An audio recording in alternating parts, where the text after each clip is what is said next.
Si gustan, vamos a iniciar con los mejores auspicios.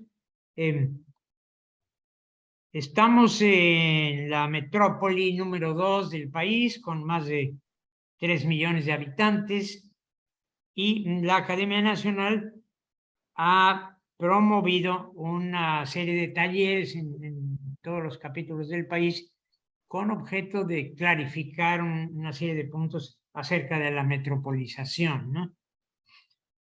Hoy pues es la sesión número 2, que es precisamente gobernabilidad y gobernanza en instituciones y en la sociedad misma, ¿no? Para lo cual pues tenemos invitados especiales que Virginia nos presentará con sus currículums, que son el doctor Francisco Vélez Pliego, el doctor Óscar Desiderio Soto Vadillo y la doctora Variña López Vargas. Entonces, pues nos va a hacer favor Virginia Cabrera Becerra precisamente de moderar la mesa bajo los mejores auspicios. Esperamos pues llegar a conclusiones y habrá oportunidad, si el tiempo lo permite, de algunas preguntas de los ponentes, de los asistentes, perdón. Entonces, pues Virginia, si eres tan gentil de presentar a nuestros invitados de esta noche, que agradecemos mucho la generosa aceptación de aportar sus talentos, sus conocimientos, sus experiencias. Bienvenidos y muchas gracias. Sí, muchas gracias. Buenas tardes. Pues tengo muchísimo gusto de moderar esta mesa y tener la oportunidad de presentarles y darles la más cordial bienvenida a 3 entrañables colegas que tienen una amplísima experiencia en investigación, en docencia, en planeación, en vinculación con la sociedad. Entonces les agradecemos muchísimo que estén en este espacio y nos permitan pues iniciar un diálogo a partir de sus reflexiones, de sus aportaciones y de las posibilidades que a lo largo de su rica trayectoria pues han ido vislumbrando para un problema tan complejo y que pues es muy difícil encontrar las posibilidades de resolver toda la problemática social, política y económica que tienen los territorios y particularmente las zonas metropolitanas. Entonces, pues muchísimas gracias por estar aquí con nosotros y pues solamente voy a comentar la dinámica que vamos a seguir. Vamos a escuchar la exposición de los 3 ponentes y después vamos a tener una sesión para entablar un diálogo con preguntas, con comentarios y con respuestas por parte de los ponentes. Tienen aproximadamente, como ya habíamos comentado, mediante correos, pues que tienen aproximadamente unos 20 minutos para sus exposiciones. Sabemos que es muy poco tiempo, pero bueno, pues ahí nos vamos adaptando, ¿no? Estamos un poco acostumbrados a que nos carreren siempre en las ponencias, en los congresos, en fin. Bueno, pues me voy a permitir iniciar la presentación del doctor Francisco Manuel Vélez Pliego. Bueno, yo creo que todos lo deben de conocer. Es una figura muy importante en Puebla, y no solamente en Puebla. Él es arquitecto egresado de la Benemérita Universidad Autónoma de Puebla. Tiene un diplomado en urbanismo y ordenamiento del territorio por la Universidad de París 12. Es maestro y doctor en sociología por el Instituto de Ciencias Sociales y Humanidades Alfonso Vélez Pliego de la Benemérita Universidad Autónoma de Puebla. Ha sido catedrático de las facultades de Arquitectura, de Antropología, así como del propio Instituto de Ciencias Sociales y Humanidades, y ha impartido cursos a nivel de licenciatura y de posgrado. Es profesor invitado en diversas universidades, en Guanajuato, en la Universidad de las Américas Puebla, en la Ibero Puebla y en la Universidad Mayor de San Simón en Cochabamba, Bolivia. Ha impartido cursos relacionados con la conservación del patrimonio, el ordenamiento territorial y la planeación urbana. Es conferencista, conferenciante, ha sido y es en diversos foros de carácter académico y profesionales, tanto a nivel nacional como internacional. Es autor de numerosas publicaciones, vamos a dar solamente 2 o 3 relevantes. Es un libro sobre denominado Planeación, Crecimiento Urbano y Cambio Social en el Centro Histórico de la Ciudad de Puebla. Capítulo del libro La renovación urbana de los centros históricos y la globalización. El caso de la Ciudad de Puebla. Capítulo del libro también, Aproximaciones a la zona metropolitana de la Ciudad de Puebla. Otro capítulo del libro, La Ciudad de Puebla durante el siglo XX. Ha sido integrante de diversos órganos colegiados de conducción académica de la UAP y ha participado en diversas organizaciones no gubernamentales y asociaciones civiles. Ha sido vicepresidente regional de Forópolis, presidente del Consejo Ciudadano del Centro Histórico y Patrimonio Edificado del municipio de Puebla y vocal ciudadano en la Junta de Gobierno del INPLAN del municipio de Puebla, así como coordinador estatal del ICOMOS Puebla. Hasta el 31 de mayo de 2021, recientemente, fue director del Instituto de Ciencias Sociales y Humanidades de la Benemérita Universidad Autónoma de Puebla y en la actualidad continúa como coordinador del Observatorio Urbano Metropolitano Puebla. Bueno, pues estos son algunos de los datos relevantes del doctor y sin más, pues le vamos a dar la palabra, vamos a escucharlo. Adelante, doctor. Gracias por la presentación, Virginia. Voy a hablarles a todos de tú, si me disculpan, nos conocemos. Y un poco para romper la formalidad. Te agradezco la presentación, las amables palabras que has utilizado para hacerla.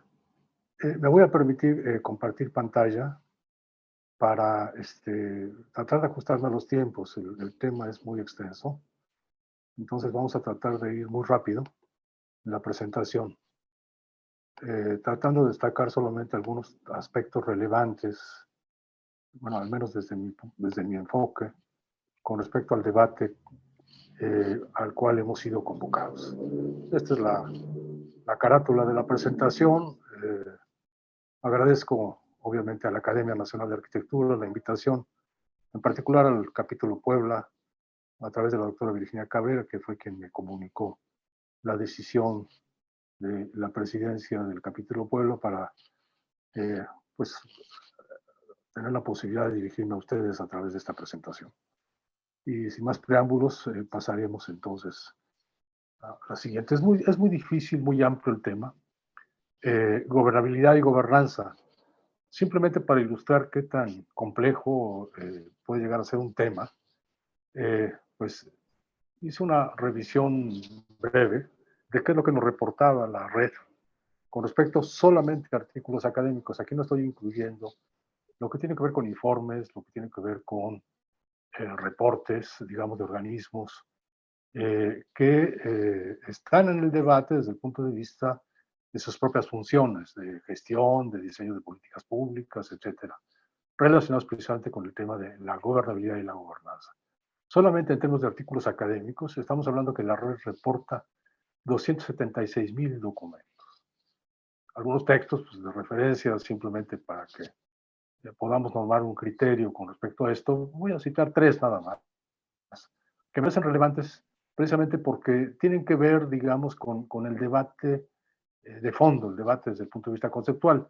2 de ellos que fueron, mejor dicho, 3 de ellos que fueron por encargo, que es el caso de Barros Valero y Javier Preciado en relación al tema precisamente de gobernanza y gobernabilidad democrática en México, que es un documento que, digamos, fue convocado por precisamente el programa MOST de la UNESCO, y que, en el cual participaron en su elaboración, pues ahí están los nombres: Aguilar Villanueva, Alberto Asís Nasif, Valencia Lomelí, en fin. Es un documento interesante, importante, porque tiene que ver con precisamente lo que vamos a comentar un poco más adelante.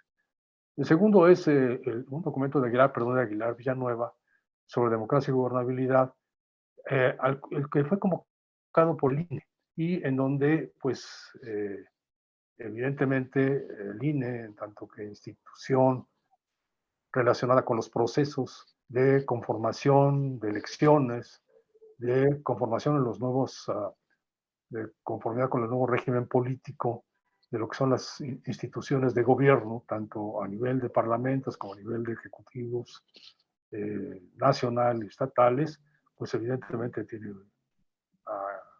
mucha experiencia y un enorme deseo por entrarle a fondo al debate. Y un tercer documento que tiene que ver con un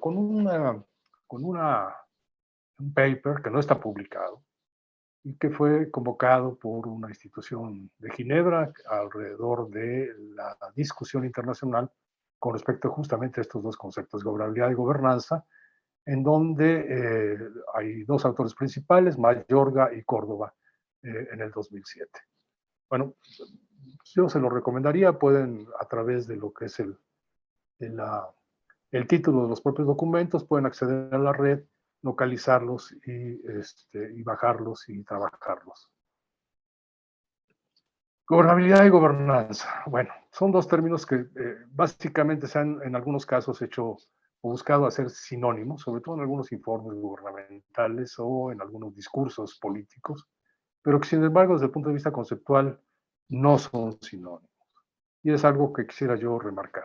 Y no son sinónimos a pesar de que pues, surgen temporalmente, casi de manera muy cercana, y se van construyendo de manera paralela, aunque evidentemente no son reflexiones que se apunten como reflexiones de carácter simultáneas o contrapuestas. En algunos casos sí, en otros son complementarios.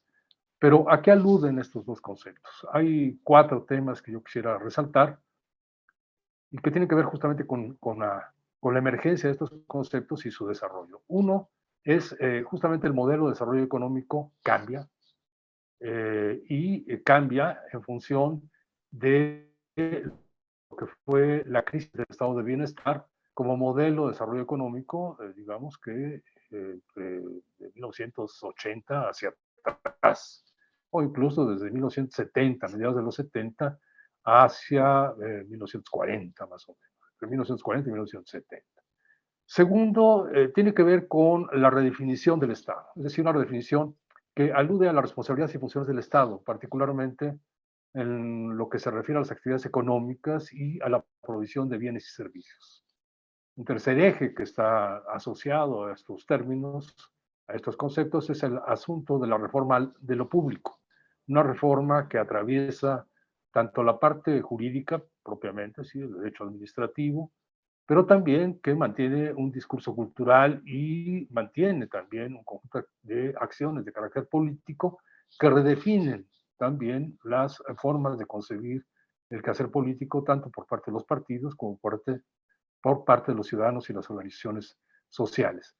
Se abandona prácticamente en esta línea, en esta vertiente, al tema de lo público como un ámbito exclusivo de acción del Estado y también como algo definitorio de los atributos y funciones precisamente de los órganos de gobierno.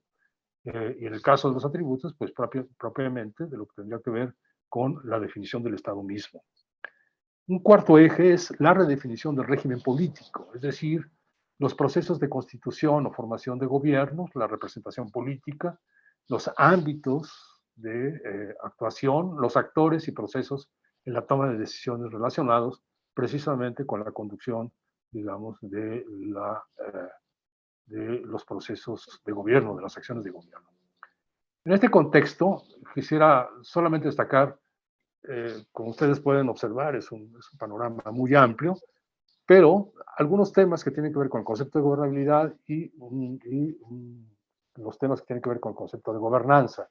En el primer caso, se alude esencialmente a la capacidad de respuesta a la creciente demanda de los gobernados con respecto a satisfacer lo que en la propia visión de los gobernados, de los grupos sociales, son responsabilidad de los gobiernos, y asimismo alude a la capacidad de resolución de los conflictos derivados de la propia dinámica social, política y económica. Por tanto, a su capacidad de conducir los cambios que se están produciendo en la sociedad. Por lo que se refiere al concepto de gobernanza, se alude esencialmente a la capacidad de resolver eficazmente, y lo subrayo como un término que constantemente está siendo manejado en la literatura en relación a la gobernanza, resolver eficazmente las tareas de gobierno en el contexto de las nuevas condiciones institucionales. Recuerdan que estoy comentando que hay un rediseño prácticamente de la estructura del Estado, de los órganos de gobierno, y un rediseño y de lo que son las formas de construcción y de gestión de las políticas públicas, en donde el énfasis está puesto justamente en la participación de actores sociales clave. Algunos los denominan actores sociales estratégicos, que son capaces justamente de poner en crisis los temas relacionados con la gobernabilidad en el marco justamente de las nuevas arquitecturas gubernamentales que se han venido diseñando en el mundo, no solamente en México. Como ustedes pueden observar, el campo de análisis es amplísimo, y solamente yo partí de una pregunta básica en relación al tema que nos convocó. Y esa pregunta es, en el contexto de las estructuras constitucional de las instituciones de gobierno en México actualmente, su distribución de competencias en materia de regulación de los procesos socioterritoriales, ¿de qué manera la metropolización incide o afecta la gobernabilidad o la gobernanza? Creo que ese es el corazón o el meollo de lo que nos ha convocado. Y ahí, bueno, habría que entonces medir, como dicen, de qué tamaño es el sapo, ¿no? Para ver, pues, cómo de qué tamaño va a ser también la piedra que tenemos que utilizar para abordar ese complejo problema. Bueno, la dinámica sociodemográfica y territorial en que se inscribe la pregunta, pues alude a varias cosas. En primer lugar, a que México, desde el inicio del siglo XXI, es considerado un país urbano.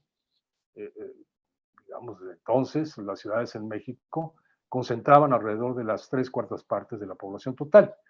Ya para el 2005, el 75% de esta población habitaba en las localidades urbanas. Para el 2015, el 82.6% estaba en esta condición de habitantes de ciudades, y solamente el 17.4% en asentamientos rurales, de acuerdo con la información de INEGI. Ahora bien, de acuerdo con esta situación de distribución de la población en términos generales, el sistema urbano nacional está conceptualizado en dos grandes subsistemas. Uno que es un subsistema complementario, que tiene que ver con asentamientos humanos menores a 50,000 habitantes, y un subsistema principal que justamente está estructurado alrededor de lo que son las llamadas zonas metropolitanas, encabezadas precisamente por la zona metropolitana del Valle de México, la de Monterrey, la de Guadalajara y Puebla, que se consideran como las zonas metropolitanas principales. Ahora bien, esta realidad, digamos, urbana del México contemporáneo ha dado origen a lo que ha sido llamado como proceso de metropolización. ¿Pero qué es en realidad el proceso de metropolización? Nosotros lo hemos trabajado como un proceso socioeconómico y cultural, no solamente económico, no solamente físico, sino es un fenómeno socioeconómico y cultural rural-urbano, a través del cual se estructura una porción del territorio en concordancia con las relaciones económicas y sociales dominantes en un momento dado, en un territorio específico determinado. Evidentemente, en términos jurídicos estamos hablando de un espacio territorialmente multijurisdiccional, que sin embargo para algunas actividades, particularmente las que en muchos casos nos compete, que tiene que ver con la planeación, pues se inicia, de acuerdo con la nueva legislación, con la del 2016, en relación a la Ley General de Asentamientos Humanos y Ordenamiento Territorial, es la federación la que, de conformidad con el artículo 8º, fracción 19, tiene que emitir los criterios y lineamientos para delimitar estas zonas metropolitanas y estas conurbaciones, que son fenómenos socioterritoriales que obviamente una de cuyas características es la sobrepasar justamente los límites jurídico-políticos que en un momento dado existen en el territorio. Bueno, de acuerdo con el artículo 3º, fracción 14, el desarrollo metropolitano está conceptualizado como un proceso de planeación, regulación, gestión, financiamiento y ejecución de acciones, obras y servicios en zonas metropolitanas, que por su población, extensión y complejidad deberá participar en forma coordinada los 3 órdenes de gobierno de acuerdo a sus atribuciones. Entonces, el problema es justamente el diseño constitucional que tiene que ver, no problema, sino digamos el marco en el cual se desarrolla esta legislación, es el diseño constitucional de concurrencia de competencias, que es justamente la que va a enmarcar la problemática de cómo tienen que actuar, digamos, estos órdenes de gobierno y obviamente los que se espera de la participación ciudadana en el contexto de la discusión de esos grandes temas, que es justamente el asunto de la planeación, regulación, gestión, financiamiento, ejecución de acciones, obras y servicios en esas zonas, en esos ámbitos territoriales. Bueno, las relaciones funcionales que se desarrollan en una zona metropolitana, pues tienen múltiples características, entre ellas obviamente la articulación de cadenas de valor organizadas bajo la influencia de un asentamiento humano, en este caso el corazón metropolitano, que para el caso de Puebla es la ciudad de Puebla, y que es dominante generando flujos poblacionales, económicos, de bienes y servicios, y de capital con intensidades variables. Evidentemente, este asunto pues es de una enorme complejidad. La delimitación más reciente es la de SEDATU, la del 2018, que reconoce 74 zonas metropolitanas, y bueno, en la base de este ejercicio fue el censo, el conteo del 2015, la encuesta intercensal, en donde se reconocía este asunto y que es superior a lo que originalmente estaba establecido de acuerdo con el censo del 2010, donde solamente se reconocían 59 zonas metropolitanas. Bueno, hay algunos criterios ahí que tienen que ver con cómo se reconocen, las razones estadísticas, jurídico-políticas y de gestión relacionadas con la legislación desde el 93, para contemplar determinado tipo de unidades territoriales, particularmente los municipios, como base de construcción precisamente de esa limitación territorial. No me voy a extender en esto, porque, digamos, por razones de tiempo.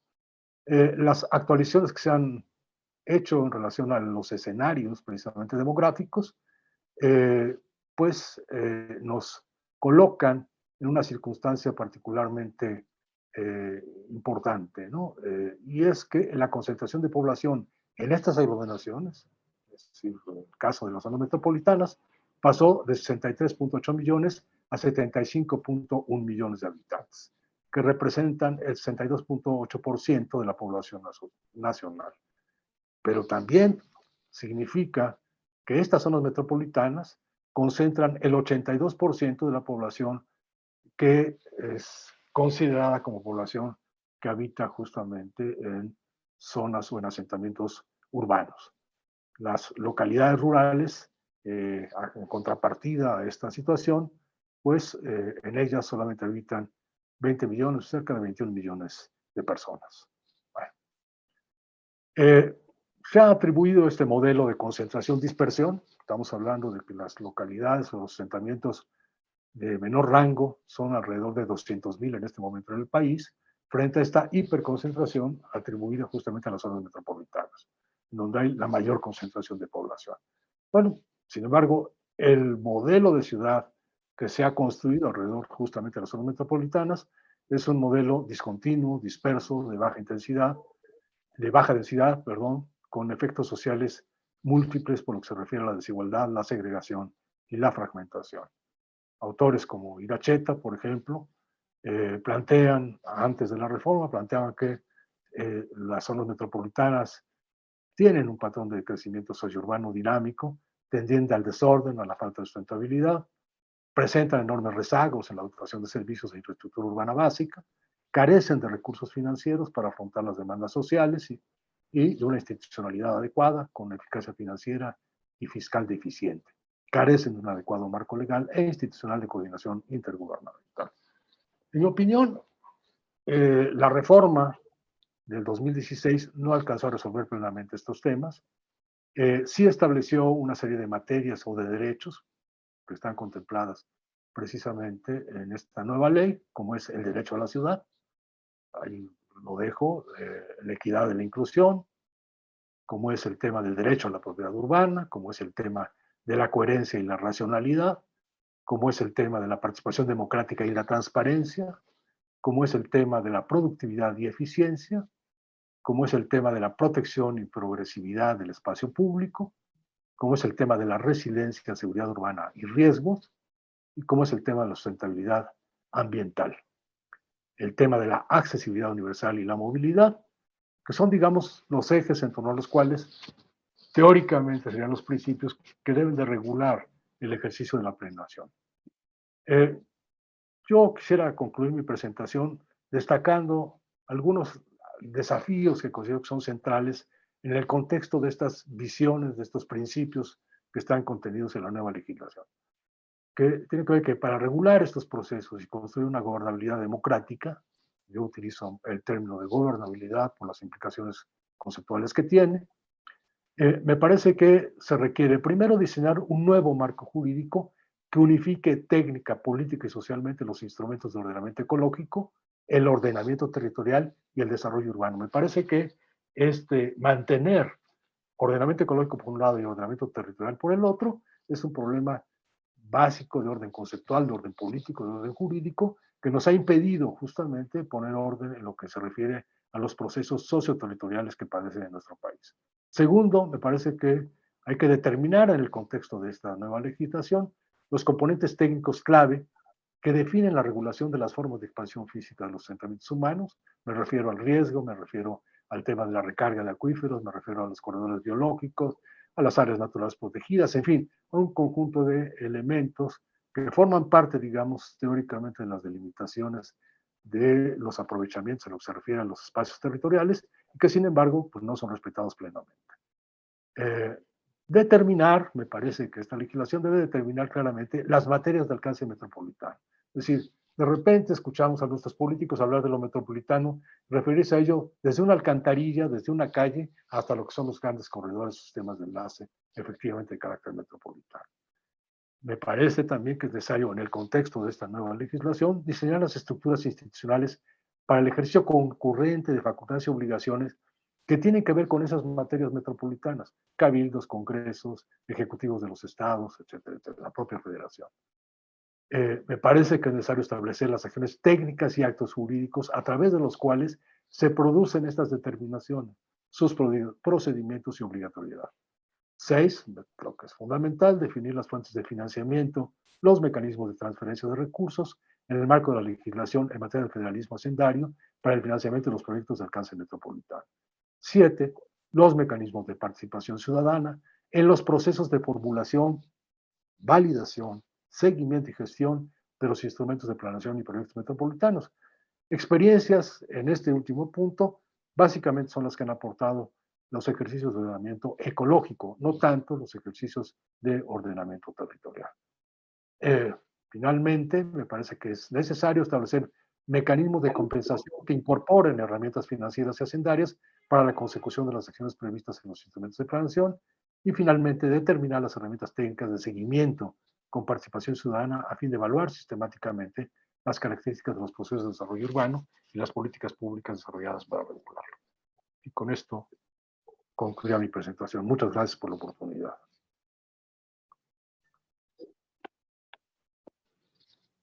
Bueno, pues muchísimas gracias por la presentación.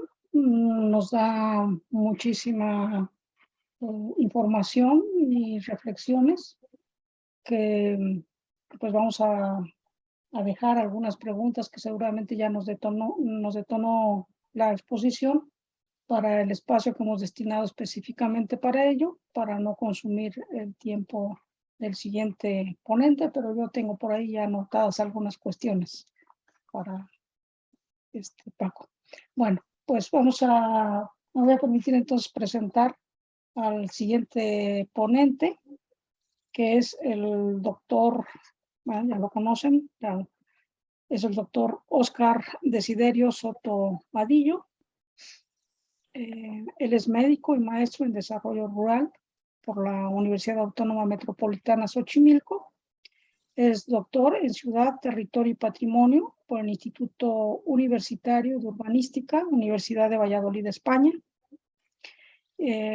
Profesor de tiempo completo en la Universidad Iberoamericana Puebla de 1997 a la fecha. Director de investigación y posgrado y miembro de los cuerpos académicos de las maestrías en comunicación y cambio social y en hábitat y equidad socioterritorial del doctorado interinstitucional en hábitat y sustentabilidad. Diseñó la especialidad de gestión integral de riesgo y actualmente coordina el equipo de diseño del posgrado en atención integral a víctimas de violencias. Es miembro del Comité Científico del Colegio Franco-Mexicano de Ciencias Sociales desde 2010, del Consejo Consultivo del Instituto de Derechos Humanos Ignacio Ellacuría, a ver si lo pronuncié bien, de 2015 a la fecha, fundador y actual coordinador de la cátedra Alain Touraine de Análisis Social. Entre 82 y 96 trabajó en la frontera México-Guatemala, acompañando los procesos de colonización, desplazamiento, refugio y reinserción en comunidades mexicanas y guatemaltecas en el marco del conflicto armado interno en Centroamérica. En ese contexto coordinó la atención a poblaciones desplazadas en la selva del Petén y de colonos mexicanos en la selva lacandona. Colaboró en la gestión para el reconocimiento de los desplazados internos como población civil no combatiente y su derecho a la reinserción. Coordinó el retorno de refugiados al departamento de Petén, Guatemala, entre 1991 y 95, así como el diseño de 3 nuevos centros de población para las comunidades retornadas.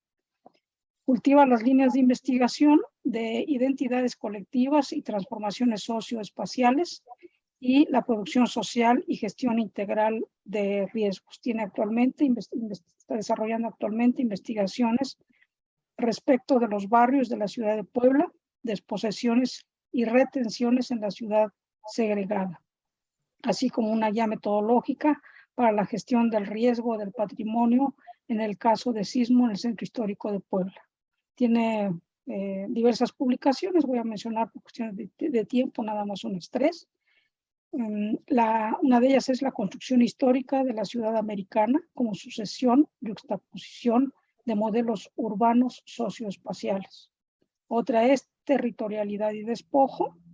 Y una tercera, condiciones socioespaciales de la violencia en la zona metropolitana de la ciudad de Puebla.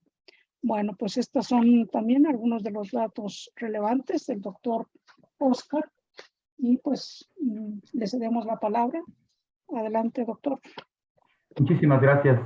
Bueno, igual que Francisco, agradezco la invitación que me ha hecho de manera personal la doctora Virginia Cabrera para compartir este panel con colegas a quienes de veras quiero y respeto profundamente, la propia Virginia, Francisco y mi compañera de posgrado, Varinia López. Es la segunda ocasión que estoy aquí en un evento de la Academia Nacional de Arquitectura en su capítulo Puebla, y de veras, como siempre, me siento muy honrado de estar aquí con ustedes. El tema que nos convoca, pues no podría ser más pertinente, pensar la gobernabilidad y la gobernanza metropolitana. No puedo dejar de señalar que mis compañeros de mesa y la propia doctora Virginia, entiendo que son coautores de lo que considero uno de los primeros y desde mi punto de vista más logrado ejercicio de pensar la escala municipal por primera vez en Puebla desde la escala metropolitana y no al revés, con una visión estratégica y al mismo tiempo operativa y no solo como anécdota contextual, que es lo común en los planes de desarrollo existentes hasta ahora. Me refiero al documento del Programa Municipal de Desarrollo Urbano de Puebla de 2021, que también, según entiendo, está siendo evaluado con miras a su posible aprobación, lo cual espero que así sea. En los últimos días pude hacer una revisión del documento y de veras me parece un texto muy logrado, muy analítico, más allá de las descripciones usuales que suelen estar presentes en ese tipo de documentos. Las tiene, por supuesto, pero me parece que hay un enfoque que yo compartiría en buena medida, si no es que del todo. Quiero orientar mi participación en torno a algunos aspectos que me parecen relevantes para la construcción de estrategias de gobernanza orientadas a fortalecer la gobernabilidad socioterritorial en la escala metropolitana, y ahí me voy a centrar básicamente en el espacio de la zona metropolitana Puebla-Tlaxcala. Ya Francisco nos ha puesto un marco de referencia tanto conceptual como nos ha puesto al día de los diferentes instrumentos, formulaciones en torno a tanto a la problemática como a los marcos institucionales para la gestión de las zonas metropolitanas y los desafíos que a final de su presentación nos ha compartido. Yo también había elaborado, digamos, como unas precisiones conceptuales más para mí, digamos, como herramientas de trabajo que guíen mi intervención y que me parece que son afines a los conceptos que Francisco nos ha compartido. El primero, el concepto de gobernabilidad, lo entiendo como un proceso permanente de equilibrio, ya lo dijo también Francisco, entre necesidades de gobierno y capacidades de gobierno. Es decir, una sociedad es gobernable cuando no existe demasiada diferencia entre las necesidades o los problemas identificados, planteados, y las capacidades para atenderlos o resolverlos. De ahí que la gobernabilidad sería la capacidad de mantener las disfunciones que surgen, digamos, o que están presentes por las propias dinámicas socioterritoriales bajo control, mientras se realizan cambios en el sentido deseado. En ese sentido, la cuestión de gobernabilidad no es un tema de pacificación de problemas, evitando su agudización, sino supone pensar y ejecutar soluciones con una visión estratégica y de futuro. En un sentido más restringido, se puede decir que la gobernabilidad implica el estado de un territorio, en este caso el área metropolitana, donde es posible ejecutar políticas públicas y acciones colectivas capaces al mismo tiempo de resolver problemas y desarrollar el territorio, con todas las implicaciones sociales, culturales, económicas, etcétera, que ya nos han repetido. Lo que supone que la gobernabilidad no solo atañe a la solución de problemas en la área metropolitana, como el transporte, vivienda, la educación ambiental, etcétera, sino más allá la creación de un desarrollo económico, el abatimiento de desigualdades, la inclusión social y el perfeccionamiento democrático. Por su parte, la gobernanza sería la capacidad de las áreas metropolitanas para establecer herramientas, mecanismos, instrumentos y ordenamientos eficientes y eficaces para que estos territorios sean gobernables. Como tal, la gobernanza incluye todo tipo de ordenamiento sustentado institucional y socialmente que pueda hacer que las áreas metropolitanas resulten gobernables, ya lo decía. De ahí que se trate de dos dimensiones distintas de un mismo cuerpo, digamos, ¿no? Íntimamente relacionadas. Que antes de depender de determinantes técnicas, si bien son fundamentales, se encuentran ambas en la esfera de lo político. Ambas suponen la interacción entre arreglos institucionales y demandas y participaciones sociales. Partiría con base en estas ideas de plantear, como ya también lo ha adelantado Paco, que la metropolización del territorio es una realidad política y puede ser, debería ser, creo yo, un proyecto político, en el sentido más amplio y estratégico del término, más que un tema estrictamente técnico, etc. La segunda precisión que quisiera plantear en mi exposición se refiere a la escala de análisis y de sus relaciones constituyentes. Ya también se ha advertido, cuando hablamos de gobernabilidad y gobernanza metropolitana, no nos referimos evidentemente a un asunto de extensión territorial o de volumen demográfico. No es un asunto de dimensiones cuantitativas, aunque supone, por supuesto, ciertas características de carácter cuantitativo en términos de extensión territorial, de dimensión de la población habitante, etcétera, sino sobre todo a una configuración socioterritorial cualitativamente diferenciada que requiere una visión multiescalar, capaz de reconocer la índole particular de las relaciones que la constituyen, relaciones que son socioambientales, sociopolíticas, socioculturales, socioeconómicas, y que se refieren a vocaciones, capacidades e identidades situadas en la interfase entre la sociedad y su ambiente. Un entramado complejo, pues, de carácter socioterritorial. De ahí que si hablamos de gobernabilidad y gobernanza metropolitana, de lo que estamos hablando es de cómo podemos posibilitar el desarrollo equilibrado y sostenible de vocaciones, capacidades eficientes e identidades heterogéneas con un sentido de inclusión democrática, equidad social y sustentabilidad ambiental, considerando 3 dimensiones territoriales interrelacionadas: la escala de la ciudad-región, la escala de las dinámicas municipales que configuran los arreglos jurídico-administrativos, los nodos, digamos, que conforman la red metropolitana, y la escala de los espacios y relaciones de proximidad submunicipales que refieren a la escala de pueblo, barrio, colonia, etc. Entonces, pienso yo que al pensar la zona metropolitana, tenemos que pensarla con esa perspectiva multiescalar que no deje fuera los diferentes arreglos sociales, políticos, etcétera, que configuran ese entramado complejo, pues, ¿no? Dicho esto, quiero referirme, suponiendo que estamos de acuerdo en principio en la necesidad de una gobernanza de este tipo, una gobernanza de orden metropolitano, pero que atienda al mismo tiempo las diferentes escalas de esa realidad territorial, referirme a los desafíos que advierto en el propósito de construir la gobernabilidad en una región metropolitana como la de Puebla-Tlaxcala, constituida, como lo está, 39 municipios de manera formal, 19 de Puebla, 20 de Tlaxcala, pero cuya dinámica afecta de manera creciente a otros municipios que formalmente no están incorporados en la zona, digamos, pero que, digamos, son impactados y de algún modo participan de las dinámicas funcionales, etcétera, que produce la mancha metropolitana. Y que lo estarán haciendo todavía más hacia el futuro, porque la zona metropolitana de Puebla ha ido creciendo en la composición de municipios, de población, etcétera, de manera creciente en los últimos años, aunque pareciera ser que en los últimos pocos años ha detenido un poco esa configuración. Esta región urbana, ya decían, viven 3 millones de personas, ocupa el 4º lugar en composición poblacional, es la segunda en crecimiento demográfico, sin embargo, pues, ¿no? Tiene una dinámica poblacional creciente, se habla de hasta 70% de crecimiento demográfico en los últimos 20 años, solo superado por Querétaro, con 102%, y un poco por encima de Tijuana, de Toluca, de Monterrey, que están en el orden entre el 60 y el 70. Y tiene una tasa anual superior a la media nacional, está en 1.3% de crecimiento anual. El otro elemento que parece que es clave es la configuración interestatal de la zona metropolitana Puebla-Tlaxcala, lo que supone digamos, una realidad inédita de complejidad.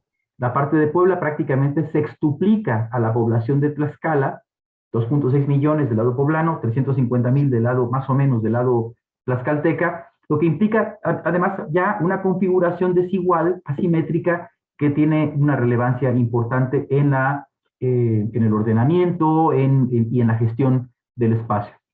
A nivel de localidad, la ciudad de Puebla suma 1.6 millones de personas, es decir, casi 60%, poco más, de la población total de la zona metropolitana. Cifra que deja muy atrás a las 128,000 personas ubicadas en la capital tlaxcalteca, aunque esta no pertenece formalmente a la zona metropolitana, tiene una incidencia.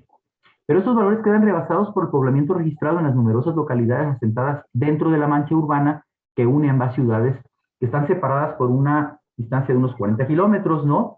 Y donde hay una relación funcional que advierte procesos de crecimiento, de densificación probablemente de todo este territorio. Por otra parte, se trata de una región ambientalmente diversa, lo que impacta sus distintas vocaciones espaciales y social y políticamente multicéntrica, aunque fuertemente subordinada, como lo advertía Francisco, a una centralidad urbana hegemónica que es la ciudad de Puebla. Solo en parte yo diría que sus dinámicas de crecimiento y su orientación económica reciente se puede explicar por la composición y el peso del sector industrial, que ha jugado un papel en el pasado de primer orden, probablemente todavía, pero que ha decrecido su impacto como un elemento explicativo, digamos, para esta configuración.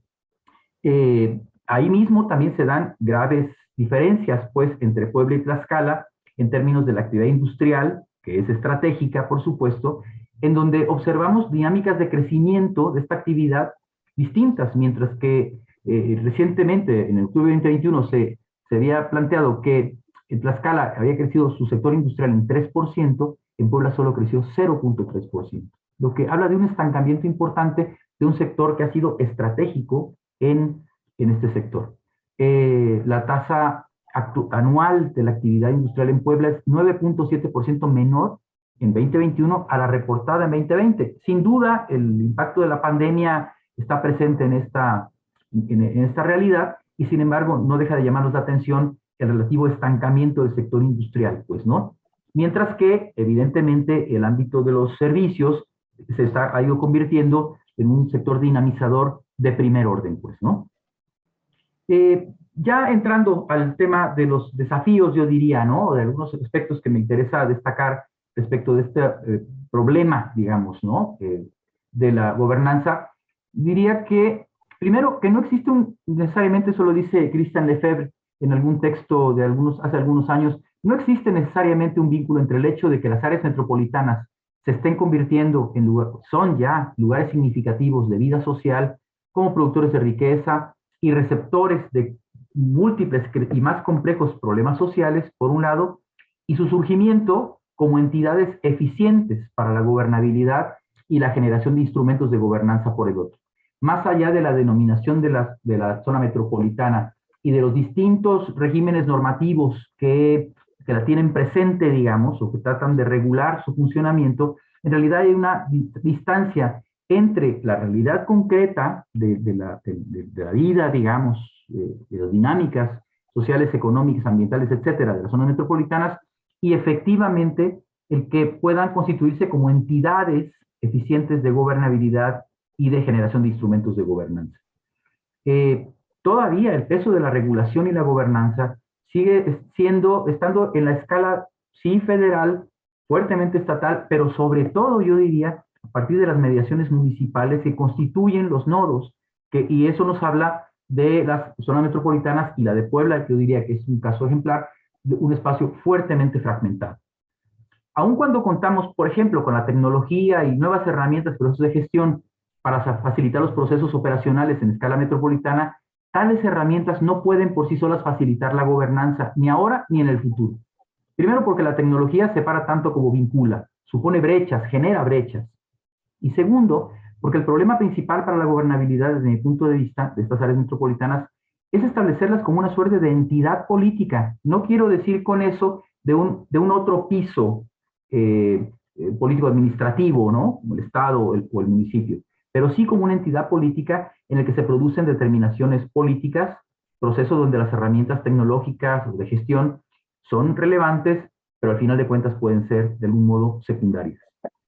En breves palabras, las razones para abogar por la consideración de la zona metropolitana como entidad de gestión socioterritorial, podría decir que la puedo organizar en 4 esferas. Razones económicas, en el sentido de que cada vez más las zonas metropolitanas son espacios en donde se produce una fuerte competitividad territorial, y es un concepto fuerte, importante, aún siendo espacios heterogéneos, lo que implica múltiples arreglos de gobierno, ahora relativamente fragmentados, para favorecer formas eficientes de aprovechar las múltiples vocaciones del espacio, sociales y ambientales, para favorecer una competitividad territorial que es potencial en las áreas metropolitanas, pero al mismo tiempo para mitigar fenómenos que están presentes ahí, como la especulación, la desigualdad, el despilfarro.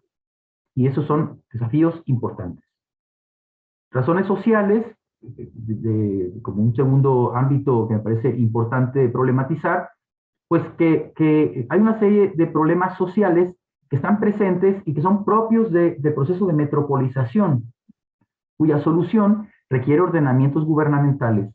El primero, me parece, y más importante de los problemas es el de la segregación social que se deriva de las desigualdades que se observan entre los diversos nodos de la red metropolitana y al interior de ellos. Gran concentración de prestaciones urbanas y sociales en ciertas zonas de ciudades centrales y desprovisión relativa o absoluta en algunos casos del resto. En cierto sentido, la relativización de la autonomía municipal mediante ordenamientos gubernamentales destinados a resolver problemas con sentido local, pero en una escala territorial de provisiones de alcance supramunicipal, puede reducir esos desequilibrios que sostienen la segregación social y favorecer, en contrapartida, la cohesión social con un sentido solidario. Por ejemplo, mediante políticas públicas destinadas a crear solidaridad entre los municipios en temas como provisión de vivienda social, agua, residuos, movilidad y transporte, seguridad pública, entre otros, pues, así como distribuir capacidades para la competitividad económica y transferir recursos, ya lo advertía también Paco, como un desafío importante el tema de la transferencia de recursos a los espacios desaventajados para equilibrar justamente las capacidades, competencias, etc. Y esos desequilibrios pues, que existen. Como razones políticas, yo diría una perspectiva metropolitana puede contribuir a organizar el acceso de los ciudadanos en la determinación de asuntos que son estratégicos, no cualquiera, ciertamente no donde está la alcantarilla, asuntos estratégicos que tienen impacto en la calidad de vida y cuya naturaleza está más allá del ámbito estrictamente local, aunque lo implica. Esto, por supuesto, supone cuestionar la fragmentación de actuales arreglos político-administrativos que por su incapacidad para intervenir en problemas que rebasan en su origen la escala municipal, favorecen espacios vacíos de regulación, lo que se presta a la corrupción y el fortalecimiento de poderes de facto que erosionan el control democrático de los recursos y la posibilidad de una planeación justamente democrática. Y por último, razones de carácter ambiental. Por su naturaleza, es evidente que la protección y preservación ambiental metropolitana no pueden ser manejadas con sentido municipal o solo en el ámbito municipal, sino que exigen una dimensión mayor como el área metropolitana o la región.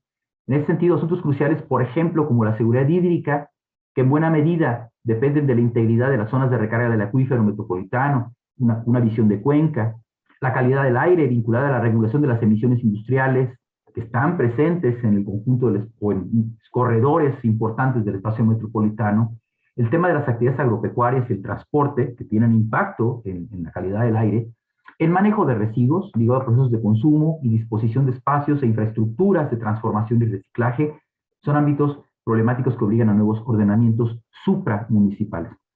Ahora bien, siendo el gobierno de las áreas metropolitanas algo en lo que muchos pensamos necesario, digamos, el gobierno no en el sentido, insisto, siempre de una entidad, sino de gobernanza y gobernabilidad, tanto por razones económicas como sociales, aquellas que son expresamente políticas y lo que es cada vez más evidente por cuestiones de preservación sustentable de bienes ambientales, la creación de metrópolis como entidades políticas es un proceso difícil y conflictivo.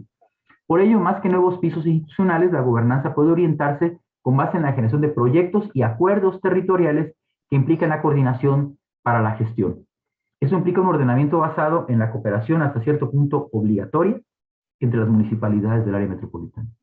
Pero eso tiene un alto grado de complejidad y desafíos que yo plantearía por el tiempo y para animar que tal vez una reflexión en estos campos, tres dimensiones problemáticas o tres desafíos importantes. El primero tiene que ver con la legitimidad jurídica y política del espacio metropolitano, como una entidad política, digamos, como una entidad de gestión. Me parece que aquí el tema del reconocimiento, de la dotación de legitimidad jurídica y política al espacio metropolitano, a la zona metropolitana, puede ser el obstáculo más importante para la gobernanza metropolitana, pues esta legitimidad política descansa en los estados, municipios y eventualmente la federación. Pero la gestión política de mayor proximidad, como el estado y los municipios, juegan un papel relevante en facilitar o no, favorecer o no la legitimidad jurídica y política y las capacidades de un ordenamiento de carácter metropolitano. Frente a esto, poco se ha hecho por impulsar una identidad metropolitana para hacer de la metrópoli una figura socioespacial referencial relevante para la elaboración y ejecución de políticas y la toma de decisiones basadas en una redistribución del poder. Ya lo advertía Paco, está muy presente en los discursos, pero a la hora de la hora, pues cada quien, cada municipio, etcétera, pues ve por lo suyo y se generan pocos y muy poco eficientes mecanismos de coordinación para una gobernanza supramunicipal. Como he dicho, la gobernanza no es un proceso técnico, sino más bien un proceso político que debe legitimarse. Pero dotar de legitimidad a las áreas metropolitanas es un elemento clave para el éxito de la gobernanza. Sin embargo, esta legitimidad no puede darse, debe producirse en al menos tres niveles: el de la legitimidad política, el de la legitimidad funcional y la legitimidad social. La política es la forma final de legitimidad en el sentido de que teóricamente otorga el poder indiscutido de obligar acciones individuales y colectivas porque lo hace en nombre del interés general o en nombre de un interés colectivo. Aceptado, digamos, consensuado. La funcional y la social cumplen una función esencial en ese proceso porque legitima la institución sobre la base de su necesidad funcional y pragmática en términos de eficacia y eficiencia, por una parte, y por otra parte, el reconocimiento de la necesidad social relevante para construir sentido de pertenencia y de interacciones sociales. Estas tres dimensiones de legitimidad, política, social y funcional son necesarias para construir y generar confianza a los actores no públicos y de este modo facilitar su participación. Esto implicaría, estas legitimidades que deben construirse, pueden suponer arreglos metropolitanos aceptados por los gobiernos locales, lo que implica eventualmente la cesión de atribuciones y de recursos y el reconocimiento de nuevos empoderamientos de nodos más desaventajados o marginales en términos de capacidad negociadora, etcétera, por parte de los gobiernos municipales, el manejo del problema generado por el dominio de las ciudades centrales, que es un tema clave, la hegemonía de la ciudad central, el equilibrio entre el empoderamiento metropolitano y la participación vecinal, es decir, todo el tema de los arreglos democráticos y el estatus democrático que debe legitimarse, debe probarse de los arreglos metropolitanos que se generan. Entonces, el primer problema, ¿cómo construimos legitimidad de la zona metropolitana como una entidad socioterritorial, funcional, etcétera? Segundo, los desequilibrios en el peso entre la ciudad central y el resto de los ámbitos municipales que son heterogéneos.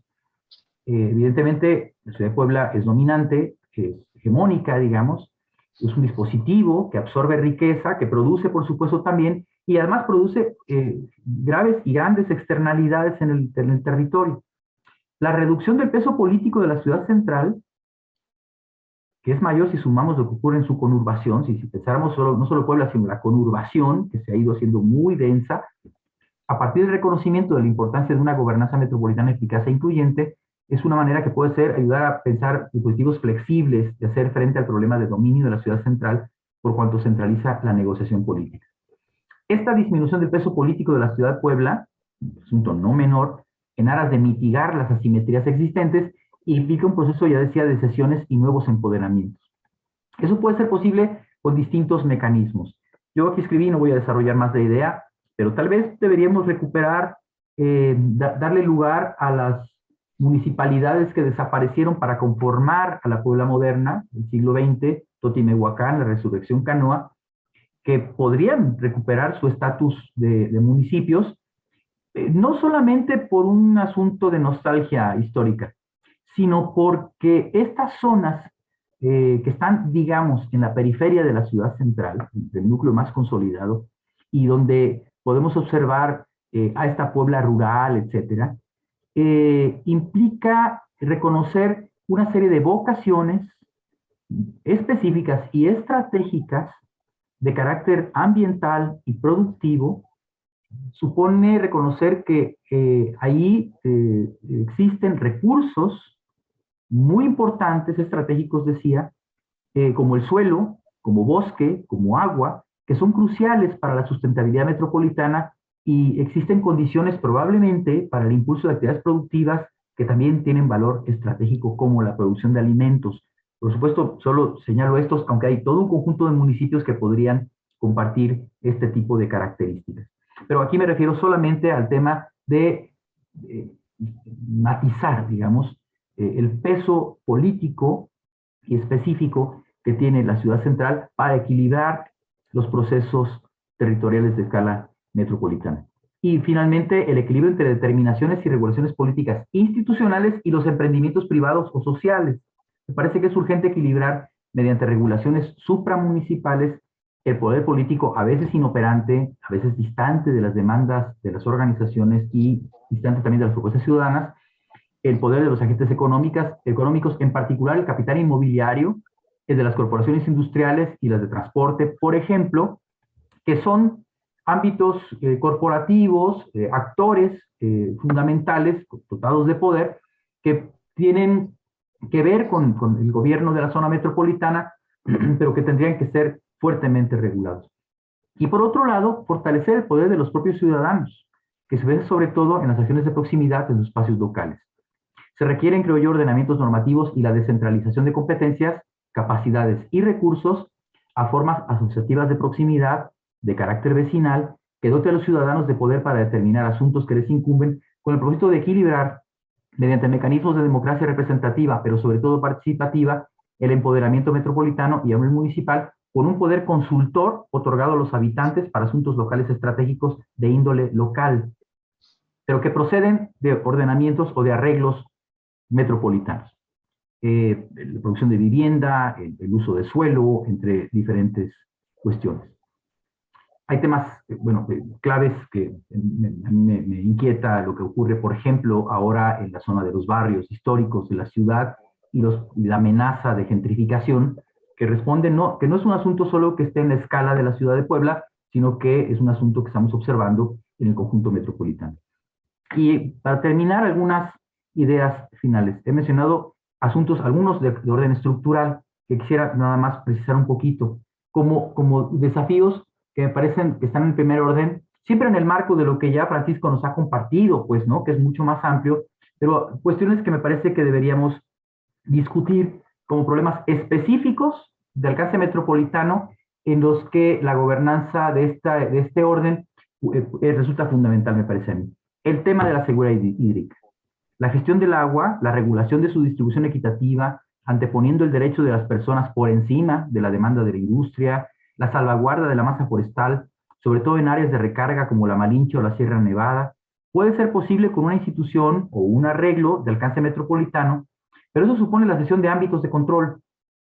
Si bien no podemos asegurar un escenario de crisis todavía, no podemos hablar de que hay una crisis hídrica en la cuenca y en el acuífero de Puebla, sí podemos hablar de un creciente estrés hídrico, que tiene que ser un foco rojo para nosotros.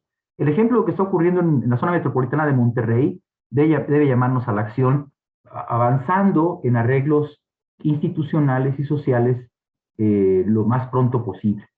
Segundo problema que me parece que es clave, la movilidad. El modelo disperso de las nuevas urbanizaciones, ya nos decía también Francisco, y las crecientes relaciones funcionales entre espacios cada vez más distantes implica generar un sistema metropolitano y público de movilidad y transporte. El sistema de transporte articulado, que es una experiencia interesante en el caso del municipio de Puebla, lo mismo que las ciclovías y otros emprendimientos, pero su escala sigue siendo municipal en el mejor de los casos. La idea, por ejemplo, de un tren de cercanías o suburbano o un sistema articulado de alcance metropolitano o en corredores metropolitanos que articule, acerque y compacte el territorio metropolitano puede ser una opción, articulado, por supuesto, a las redes municipales. En fin, me parece que ahí hay un tema que podríamos hablar. A mí el asunto de un tren de cercanías, un tren suburbano que articule de oriente a poniente, desde San Martín de Texmelucan hasta Amozoc, o de norte a sur, por ejemplo, que articule Tlaxcala, incluso hasta Izúcar, Atlisco, etcétera, pueden ser ejes de movilidad sustentables que se articulen también con el transporte urbano en la escala municipal. Y entonces podríamos hablar de un sistema de movilidad y transporte que justamente vaya orientado a la densificación, a la compactación, a la articulación de espacios ahora claramente fragmentados en términos de movilidad. Bajo la idea de que la movilidad es un asunto público que debe subsidiarse, que debe atenderse como un derecho público. 3. La creación de un banco metropolitano de suelo, complementado con regulaciones del mercado inmobiliario y la gestión del valor catastral del propio suelo, con miras a mitigar la apropiación informal, la especulación y asegurar todo un tema, Varinia lo ha estudiado, Varinia López lo ha estudiado, todo el tema de la producción de vivienda, con una gestión informal del suelo, desprovista de equipamientos, etcétera, que produce crecientes espacios de marginalidad social. Y me parece que aquí el tema de la creación de un banco metropolitano de suelo con mecanismos de regulación del mercado inmobiliario son claves, pero que no solamente tiene que ver con la vivienda social, sino con la dotación de equipamientos, servicios, conectividad, etcétera, con un enfoque de proximidad y equidad. Pienso en una distribución más equitativa de los servicios de educación, salud, consumo, emprendimiento económico, etcétera.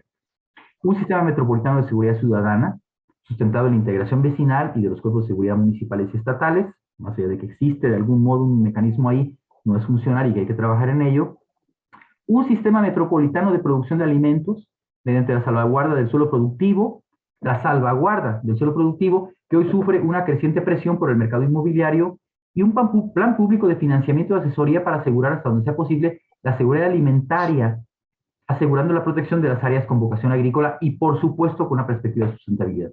y finalmente una política de reconocimiento de las identidades locales, de las organizaciones vecinales y la dotación de equipamientos para la conformación de centros de barrio, en fin, de unidades de encuentro, de integración social, gestionados por los propios vecinos, superando el actual enfoque de prestación de servicios a un enfoque de densificación del tejido social, democracia participativa, contraloría social, desarrollo cultural y fortalecimiento de las identidades territoriales en escala micro, justamente con esa perspectiva que ya apuntaba de esa visión multiescalar. Hasta ahí me quedo, me parece que podríamos ir conversando más adelante en torno a esos y otros aspectos que seguramente son relevantes. Y ya, muchas gracias. Muchas gracias, Oscar, por la exposición. Vamos a pasar a presentar a nuestra tercera y última ponente, la doctora Lilia Varinia Catarina López Vargas, que ya todos ustedes conocen. Anda por ahí la doctora Varinia. Sí, aquí estoy. Bueno, pues yo les comentaba hace un momento que tenía yo el gran gusto de presentar a tres entrañables colegas, y en este caso a la doctora Lilia Varinia Catarina López Vargas. Esa entrañabilidad se sazona, se ha venido sazonando y enriqueciendo por el trabajo que cotidianamente realizamos, tanto en la investigación como en la docencia. Voy a pasar a dar algunos datos también relevantes. Ella es arquitecta y maestra en ordenamiento del territorio por la Facultad de Arquitectura de la Benemérita Universidad Autónoma de Puebla. Es doctora en Ciudad, Territorio y Patrimonio por el Instituto Universitario de Urbanística de la Universidad de Valladolid, España. Fue compañera, como bien lo comentó, del doctor Oscar. Es doctora en Ciencias de la Arquitectura por el Colegio de Investigaciones y Posgrados. Es profesora investigadora en el posgrado en Estudios Socioterritoriales del Instituto de Ciencias Sociales y Humanidades, Alfonso Vélez Pliego, de la Benemérita Universidad Autónoma de Puebla. Es colaboradora en el doctorado de Procesos Territoriales de la Facultad de Arquitectura de la UAP también. Es miembro del Sistema Nacional de Investigadores, nivel 1, y las líneas de investigación que cultiva son estudios integrados en procesos territoriales, gestión territorial, políticas públicas, territorios de violencia, resistencia y despojo, y es integrante del cuerpo académico consolidado 268 en procesos territoriales. Es miembro de comités de evaluación desde 2015, de organismos como PRODEP, el Programa Nacional de Posgrados de Calidad de CONACYT, y participa en el arbitraje para revistas e instituciones académicas y de investigación diversas, nacionales e internacionales. Bueno, pues le dejamos la palabra. Varinia, adelante. Sí, buenas tardes. Estoy viendo cómo compartir la pantalla. Me dicen si ya se ve. Sí, sí se ve. Bueno, yo sí lo veo, los demás supongo que también. Bueno, quería ponerla en modo presentación con diapositivas, a ver si me sale. Ahí está. Bueno, muchísimas gracias por estar aquí este día compartiendo con los miembros de la Asociación Nacional de Arquitectura, capítulo Puebla, este tema tan complejo que es gobernabilidad y gobernanza. Y además de tan complejo, bueno, me tocó la participación en tercer lugar después de los grandes expertos de Francisco Manuel Vélez Pliego y de Oscar Soto, que para mí significó un reto importantísimo y de mucho nerviosismo, porque dije, bueno, pues ellos van a presentar casi absolutamente todo lo que existe, pues yo qué voy a decir, ¿no? Entonces voy a intentar compartirles algunas reflexiones al respecto. Primero, dije, bueno, gobernanza, buen gobierno, gobernabilidad democrática, gobernanza y buena gobernanza, bueno, ¿de dónde provienen? ¿Ya que nos estamos refiriendo? Y al igual que mis compañeros, me di a la tarea de buscar la literatura y como es vastísima, me decanté por una posición que desde hace algunos años reviso, que es la teoría decolonial. La gobernanza desde la decolonialidad y a partir de una serie de análisis y reflexiones que han ocurrido en países de Latinoamérica, sobre todo, no quiere decir que en Europa no se estén dando también estas reflexiones, plantean el peligro de la trampa de la gobernanza.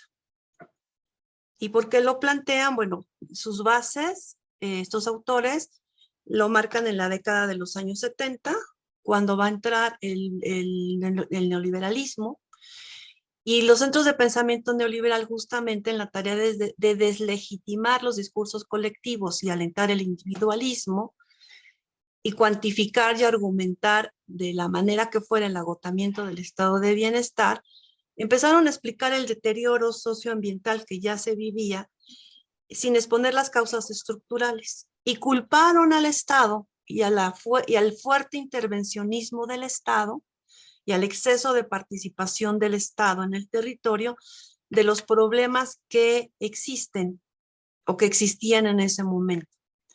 Y entonces pues la tarea era desmantelar las instituciones del Estado.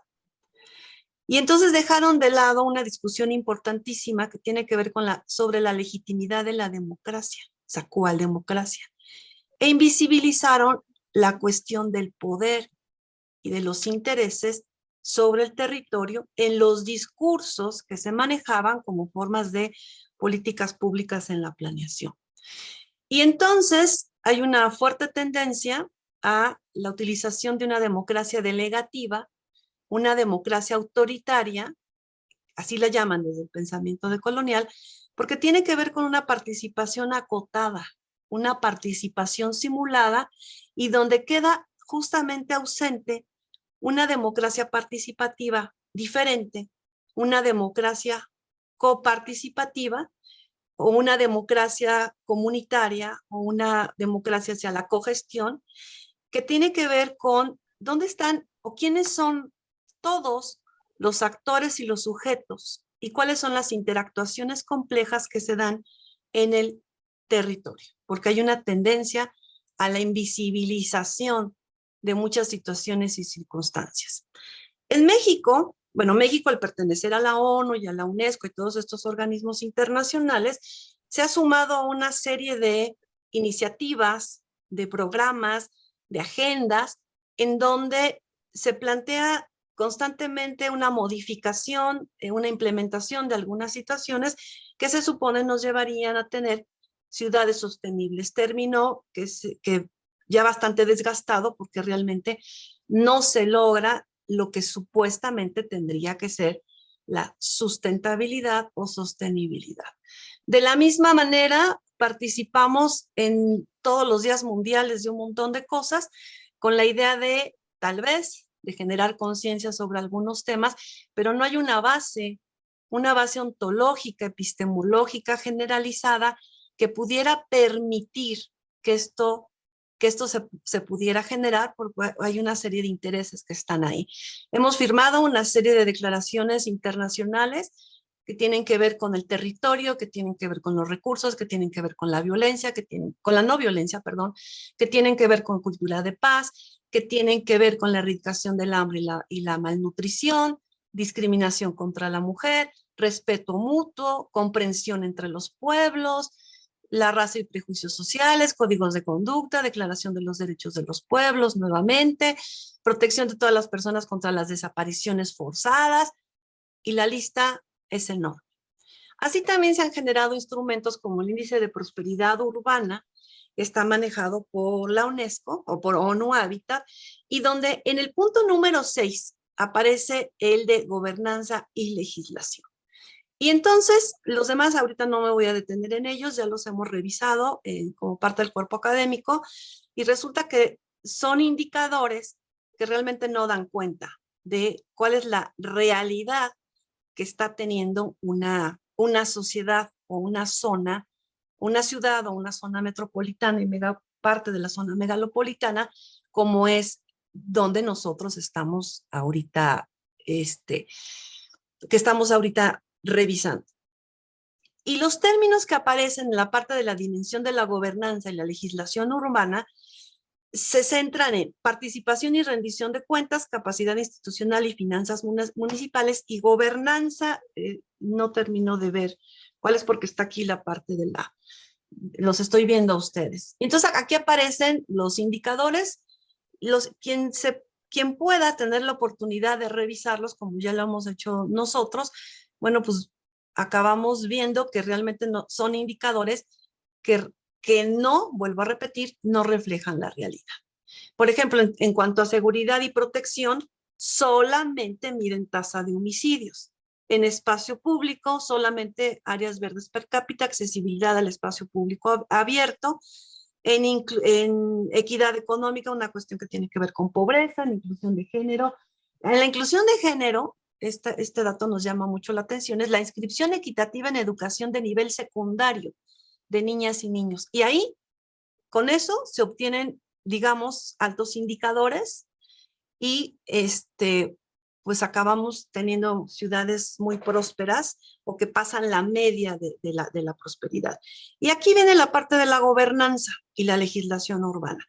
Y en el tema de participación y rendición de cuentas, el indicador que miden es la participación electoral. Entonces, nuevamente se están remitiendo, o en ese instrumento se estaban remitiendo, a solamente ir a votar. Y ahí ya están hablando de esta cuestión de la democracia representativa, pero no de una democracia participativa o coparticipativa que pueda permitir a más actores de la sociedad involucrarse en cuestiones que tienen que ver con el diseño de instrumentos de planeación de políticas públicas o de algunos otros que tienen que ver con la vida económica, política, cultural y de todos los ámbitos y que afectan en la vida cotidiana. Asimismo, una serie de conceptos que están ahí planteados y la invisibilización.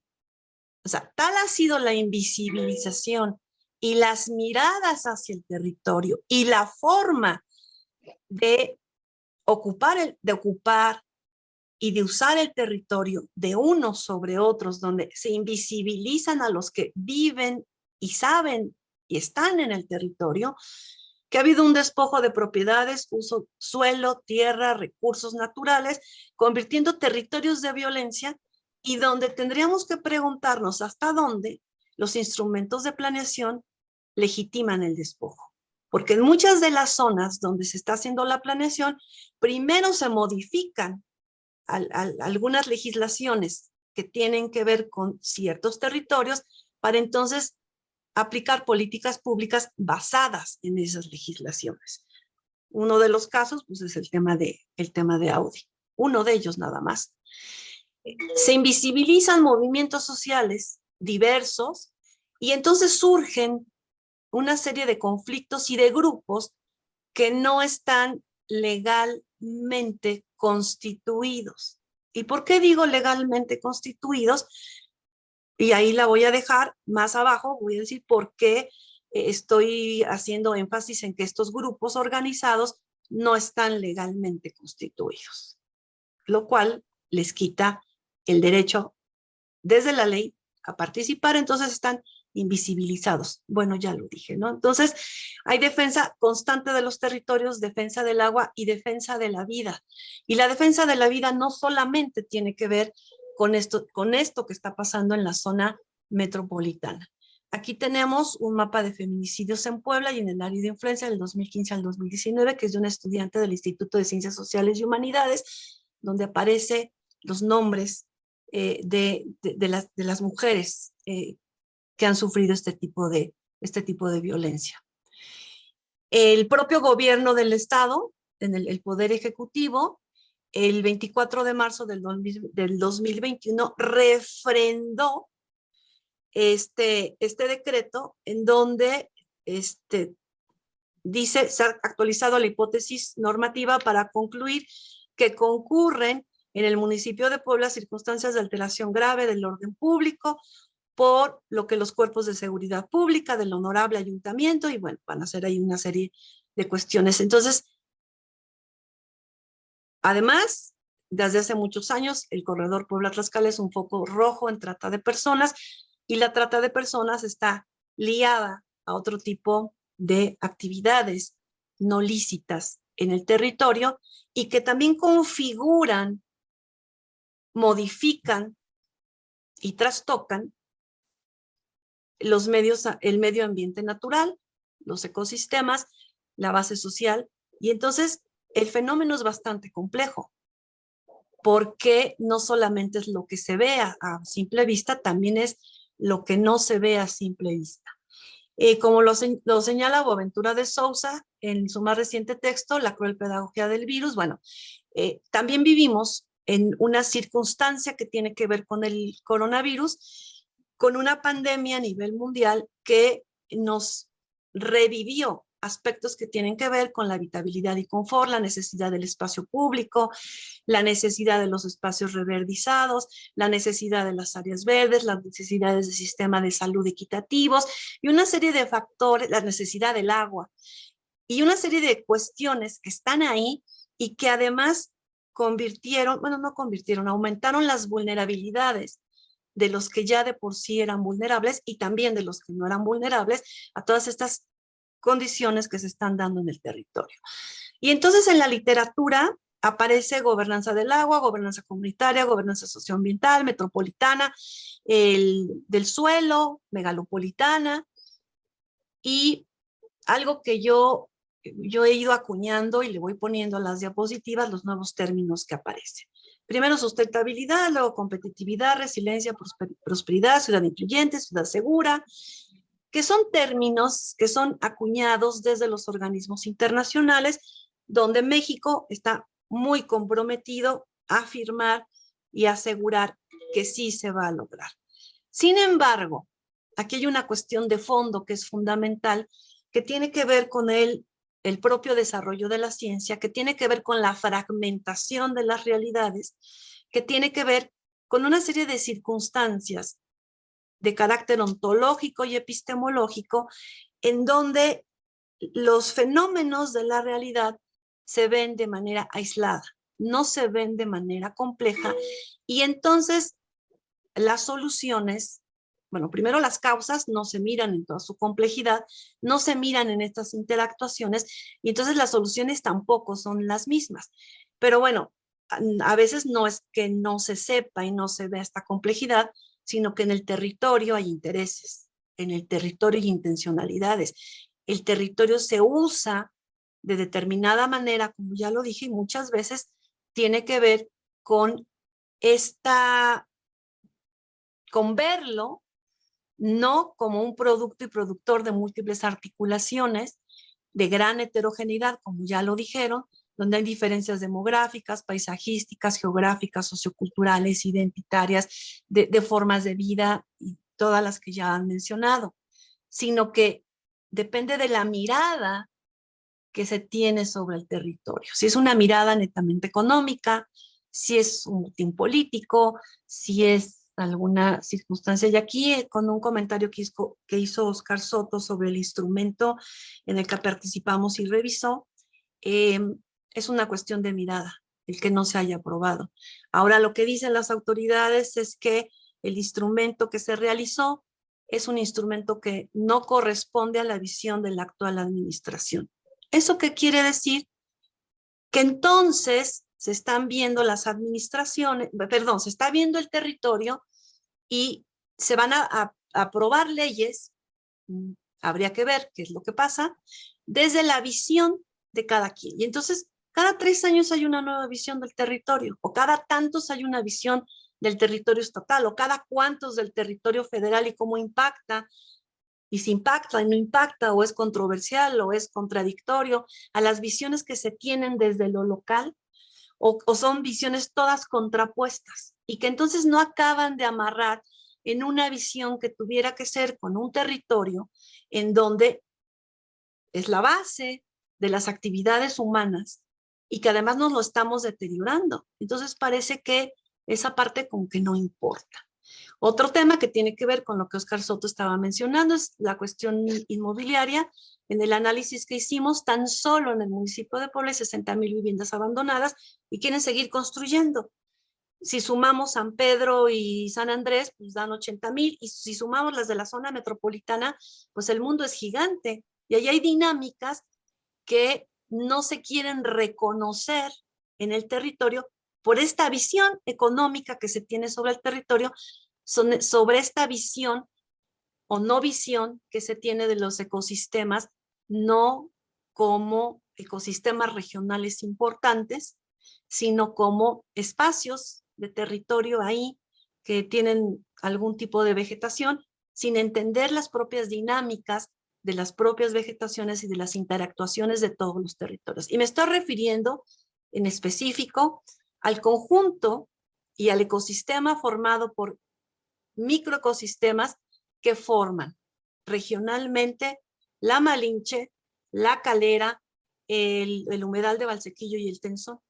Ahora que hubo la explosión y el desastre en la zona norte, pues se vinieron a la zona de la Calera a devastar encinos y ahí a colocar la vivienda de los damnificados, y sin una visión llegaron y tal la raza. Bueno, entonces, además de lo que ya he dicho, los obstáculos ontológicos y epistemológicos requieren que se puedan establecer las multicausales y las interactuaciones multicausales en esas escalas de análisis.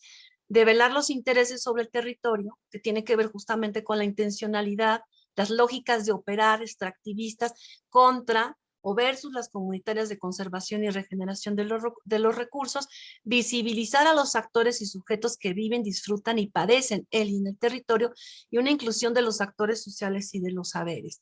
En el ámbito de la gobernanza metropolitana, desde el 2017, ya se exhortaba al gobernador del estado que incursionara en esta gobernanza metropolitana. Se crea el IMEPLAN, que después desaparece, pero también hay que mirar en esta cuestión de la gobernanza cuál es la función de la zona metropolitana Puebla-Tlaxcala, y forma parte, nada menos, que de la megalópolis centro país, y así ya se reconoce en los instrumentos del gobierno federal y en las actuaciones que se generaron, por ejemplo, en los diagnósticos para el COVID, en los que tienen que ver con los planes de reactivación. Esas son páginas actuales del día de ayer, en donde aparece la cuestión de la calidad del aire, los megaproyectos de carácter medioambiental y la problemática. O sea, las problemáticas que se generan ya, pero a nivel de una gobernanza megalopolitana. En ese sentido, ahorita se está haciendo un ejercicio de planeación para generar el programa metropolitano Puebla-Tlaxcala, en el cual seguramente algunos de nosotros nos han invitado, solamente que con toda la cantidad de actividades que tenemos, pues no hemos podido, yo no he podido participar y no sé cómo se están llevando y cuáles son los niveles de planeación de las personas, de las comunidades, si es que se están dando así, o nuevamente es una planeación generada por los expertos.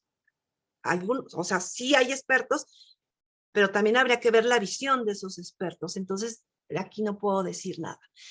Se tiene un sistema de información territorial, porque yo dije, vamos a ver cómo estamos, ¿no? Y donde aparece el portal de gobernanza metropolitana, en donde se encuentra información sobre el proceso de coordinación institucional para el desarrollo metropolitano, y entonces firmaron un convenio apenas el 10 de marzo del 2022 y generan dos comisiones: la Comisión de Ordenamiento Metropolitano, en donde solamente se integran personas funcionarios representantes de la Federación, del Estado y de los municipios, o sea, son las autoridades, y depende de la visión de las autoridades. Parece como las comisiones de Cuenca, y el Consejo Consultivo de Desarrollo Metropolitano, que proveerá los procesos de consulta pública e interinstitucional en las distintas fases y seguimiento de los programas metropolitanos. además de mecanismos de carácter técnico que darán seguimiento y legalidad a las instancias de gobernanza metropolitana, instancias que permitan la prestación de servicios públicos comunes, mecanismos y fuentes de financiamiento para las acciones de carácter metropolitano. Cuando uno lo ve así, pues dice, bueno, a lo mejor estamos avanzando, pero hay que ver la visión, desde dónde están mirando este discurso que está plasmado en las redes. Aquí aparecen temáticas que tienen que ver con los problemas que están intentando, bueno, que dicen que son de su interés. Y aquí hay una parte que, bueno, no una parte, hay algunas cuestiones que hay que revisar. A veces se toman los conceptos como ciudad compacta, como densificación del suelo y demás, sin considerar los derechos de la población. Los derechos de la población que incluyen el derecho al sol, que es un derecho que aquí no está reconocido, el derecho al paisaje, que es un derecho que aquí no está reconocido, y ya la pandemia nos demostró cómo es que no deben hacerse ciudades compactas y cómo es que no debe hacerse la verticalización en ciudades como las nuestras. Y hay otras cuestiones que están ahí que habría que revisar, pero en la gestión integral del agua y de los recursos hídricos no aparece la mirada de la regeneración de la cuenca, regeneración de los ecosistemas, no. Seguimos con una mirada extractivista del territorio. Aquí aparecen la página, conceptos de gobernanza, la evolución histórica, y revisando el proceso de construcción están los dos consejos que ya les había mencionado. Dije, bueno, a ver, vamos a ver cómo está el Consejo Consultivo de Desarrollo Metropolitano, donde se dice que va a haber participación ciudadana.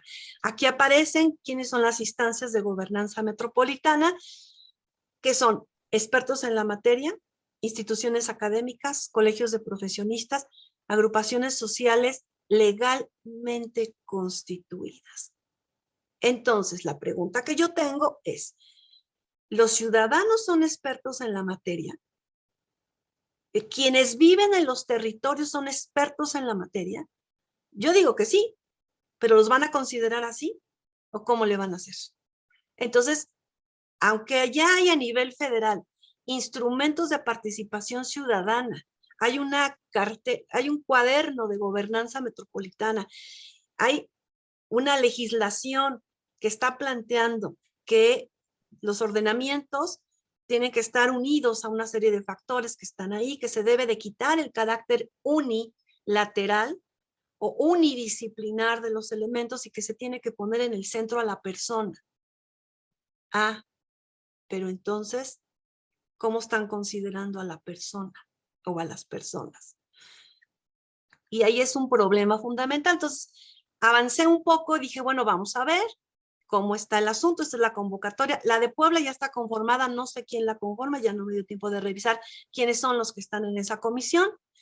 Y aquí vienen las bases que están basados, según ellos, en la Ley de Ordenamiento Territorial y donde dice que toda persona interesada en el desarrollo metropolitano, esta es la de Tehuacán porque están todavía dos convocatorias en la red, pertenecientes a organizaciones de la sociedad civil legalmente constituidas. Y entonces, nuevamente, la invisibilización de otra serie de organizaciones que no están constituidas. Y entonces viene la invisibilización de los territorios. Entonces, ¿qué gobernanza necesitamos? Necesitamos poner en el centro los derechos que ya están reconocidos en la Constitución. No todos los que están aquí anotados están reconocidos en la Constitución. El derecho a la ciudad, a la movilidad y accesibilidad universal, a la vivienda digna, también habría que ver qué se considera como vivienda digna, a un medio ambiente sano, a una vida digna, libre de violencia, no discriminación, derecho humano al agua, derecho al paisaje, ese no está reconocido, derecho al sol, no está reconocido, derecho al territorio, no está reconocido, regeneración de ecosistemas, regeneración de la cuenca y reconstrucción del tejido social. Esto implica la no retirada del Estado como articulador del interés común, pero que sea un Estado que tenga una visión, digamos, mucho más amplia de lo que está sucediendo. Claro, no, yo no quiero decir que no tengan una visión más amplia de lo que está sucediendo, sino que habría que ver qué están entendiendo ellos por el bien común. Y entonces aquí solamente ya es la última lámina. Lo que plantearon Francisco y lo que planteó Oscar es mucho más amplio que esto. Yo de manera más leve puse algunas generalidades. A partir de la percepción y uso de los recursos por parte de los pobladores, bueno, me estoy refiriendo a la gobernanza y la gobernabilidad. A partir de la percepción y uso de los recursos por parte de los pobladores locales con enfoques de sistemas socioecológicos, urbanos y periurbanos. Las zonas periurbanas verdaderamente que están como desprotegidas de una serie de situaciones ante el embate de las zonas urbanas, de la mancha urbana. Pero además, el tema que tiene que ver con la autosuficiencia alimentaria es un tema que tenemos que atender, porque en situaciones de crisis en las que pudiéramos estar, y además también en estas situaciones que tienen que ver en que la población no, de más escasos recursos, y bueno, y en general, no tenga que depender de otros que te están vendiendo el producto después de una cadena gigantesca, que muchas veces son importados. Entonces, elaboración de políticas públicas que incorporen, bueno, aquí están paisajes, geografías urbanas, apropiación del suelo, elaboración de políticas públicas que incorporen las realidades locales en diversas escalas y niveles de gobernanza. Esto implica también los saberes. Interacción entre actores, sistemas de infraestructura física y ecosistemas, instituciones formales e informales, un proceso de construcción y fortalecimiento de la gobernanza con la interacción de los individuos, instituciones y el Estado, estableciendo indicadores, metas y supervisión ciudadana de su cumplimiento. Y cuando me estoy refiriendo a ciudadana, no solamente son estos que están en los consejos, me estoy refiriendo a otros, a una participación ciudadana mucho más amplia. ¿Qué tiene que ver esto con el bienestar, reducción de inequidades estructurales, reducción de la pobreza, de la violencia, regeneración de los ecosistemas, regeneración de las cuencas?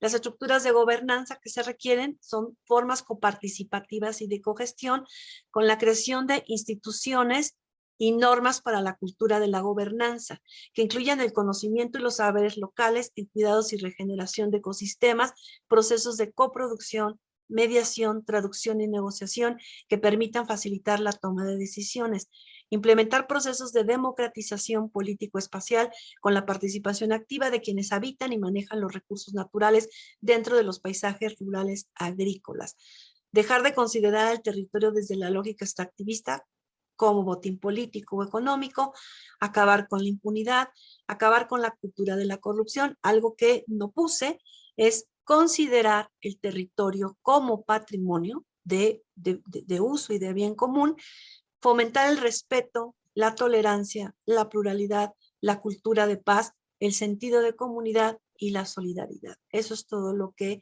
preparé para el día de hoy. Muchísimas gracias.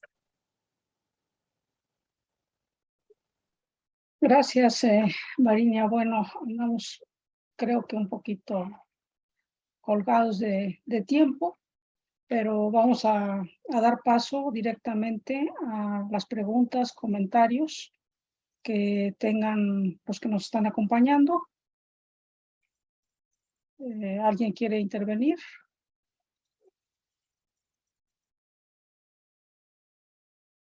Bueno, en lo que lo piensan y se animan, pues yo voy a hacer un comentario. Desde luego que son tres exposiciones muy ricas en aspectos conceptuales de caracterización de los problemas de las zonas metropolitanas y las posibilidades para poder atender esos problemas. El punto de partida me parece que, aunque no haya sido al inicio, sino a lo mejor a la mitad o al final de la exposición, el punto que está ahí subyacente en las tres exposiciones, pues es de carácter conceptual. Ustedes dirán, bueno, pues es que estamos con académicos, investigadores, y pues siempre hay ese prurito. Y pues sí, es cierto, porque hay una razón de peso.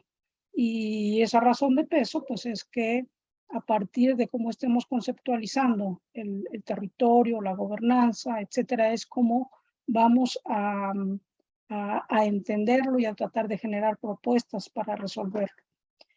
Entonces, las tres ponencias nos han mostrado diferentes, digamos, con, aunque emparentadas, concepciones sobre lo que es la gobernanza y la gobernabilidad. Quiero destacar un aspecto que se comentaba por ahí directamente por Oscar, donde decía, por ejemplo, la gobernabilidad es la regulación, el control de las disfuncionalidades. El doctor Francisco Vélez también nos hablaba sobre los procesos de regulación y control y la necesidad de un marco jurídico que permitiera hacer esta regulación o control. La doctora Variña también nos hablaba sobre esta, fundamentalmente, más que de regulación y control, de esas disfuncionalidades que en términos de la teoría funcionalista se denominan así, y que son finalmente pues todas estas consecuencias perversas de desigualdad, de pobreza que se generan en las zonas metropolitanas. Pero gobernabilidad y gobernanza realmente, como bien nos comentaba el doctor Francisco Vélez, existen miles de artículos sobre estos conceptos para tratar de aclararlos. Me parece que hay una conceptualización que a lo mejor sería a partir de la cual se desgranarían las diferentes concepciones que se han venido manejando y que es la que maneja Foucault. Y Foucault nos plantea entonces quién nos gobierna. Las preguntas centrales de Foucault son quién nos gobierna, para qué nos gobierna y cómo nos gobierna. Y entonces en este sentido podemos también intercalar una cuestión clave que también el doctor Francisco Vélez comentó, cómo la metropolización está impactando a la gobernanza y trayendo a colación esta perspectiva de complejidad de la que nos habla la doctora Variña, nos obligaría entonces a hacer no solamente esta pregunta, sino a revertirla, en el sentido de que no es nada más la metropolización la que está incidiendo en la gobernanza. ¿A través de qué? Pues de todos estos procesos que están dando. La metropolización incide en la economía, en la cultura de la gente, etcétera, en la gobernanza. Pero la gobernanza también, el tipo de gobernanza, el modelo de gobernanza, la forma de gobernanza que simplemente pues está incidiendo en resolver o no, o cómo se resuelven esos problemas, cómo y quién nos gobierna.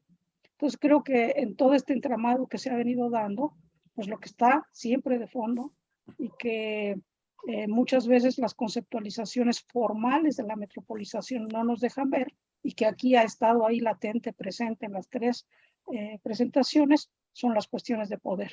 Es decir, esas relaciones de poder que son las que están atravesando todo el manejo justamente del territorio.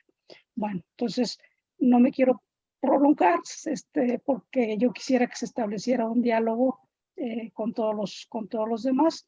Traté solamente de hacer una breve caracterización de la aportación que yo veo que emana de las tres presentaciones. No sé si alguien más quiere hacer alguna pregunta, un comentario. Los escuchamos con mucho gusto.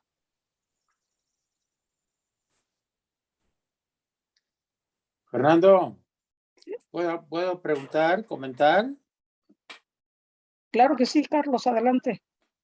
Cuando tuvimos la oportunidad, estaba también Francisco con el doctor Mario Iglesias para la Fundación del Implan, pues fue una época difícil porque la situación, gobernabilidad entre el gobierno, el gobernador y el alcalde no era muy afín. Y entonces había un deseo de poder de parte del gobernador, que en paz descanse. Y tú recuerdas, Alfonso, las broncas que se tuvo con ese aspecto, ¿no? Es decir, mientras los gobiernos estén divididos y además ahora con la fragmentación de los partidos políticos, pues es peor, es más difícil. No hay ese respeto al derecho que tanto han explicado ustedes tan claramente de cómo debe ser el desarrollo urbano, ¿verdad? En los países del primer mundo existen ya proyectos de desarrollo urbano independientemente del partido que esté en el poder. Es decir, lograr separar el desarrollo urbano de una ideología de partido, independientemente de que haya cierta flexibilidad. En esa ocasión, la verdad, el gobernador nos copó, y ahora no sé si existe el Implan y si todavía tiene alguna injerencia, pero ese problema estamos viviendo. Falta una cultura de respeto a todo lo que ustedes han mencionado. Y esa cultura tiene que venir de que los gobiernos, independientemente de sus partidarios, de sus ideologías, respeten eso. Es todo. Gracias. Bueno, no sé si fue directamente la pregunta para Paco, me pareció. Bueno, más bien lo entendí como un comentario de una experiencia que convivimos justamente cuando estaba todo el proceso de formación del Implan y finalmente se constituyó el Implan, el Consejo Consultivo y su Junta de Gobierno, y tuve la oportunidad de participar ahí tanto en el Consejo Consultivo como en la Junta de Gobierno. Y efectivamente el tema es de qué manera se visualiza el territorio, y yo tengo mucho la impresión de que es una herencia de la cultura política que se ha venido construyendo en este país, ¿no? Si me oyen los antropólogos van a criticar, porque, bueno, no hablaré de cultura política, sino de las mentalidades políticas que se han construido a lo largo del siglo XX en este país y que tiene que ver precisamente con la idea de que el gobierno es el dueño del territorio y por lo tanto puede decidir qué hacer con él, ¿no? Y todas estas mediaciones de las que hablaba Oscar, por ejemplo, la necesidad de concebir los procesos socioterritoriales justamente como procesos complejos a distintas escalas y que tienen impactos de diversa naturaleza en lo ambiental, en lo social, en lo económico, en lo cultural, en lo político, y que por lo tanto canalizar, o mejor dicho, construir la gobernabilidad concebida justamente como la capacidad de respuesta y al mismo tiempo la capacidad de interlocución, la capacidad, digamos, de resolver los conflictos que surgen de esos procesos a través, sí, de instrumentos técnicos como pueden ser los ejercicios de planeación, pero también de un ejercicio democrático que se construye en el diseño mismo de las instituciones y de la forma de resolver justamente los procesos de delegación, pero también los procesos no de consulta, porque hasta ahora las consultas ciudadanas son, pues sí, ya te escuché, pero no me importa lo que dices,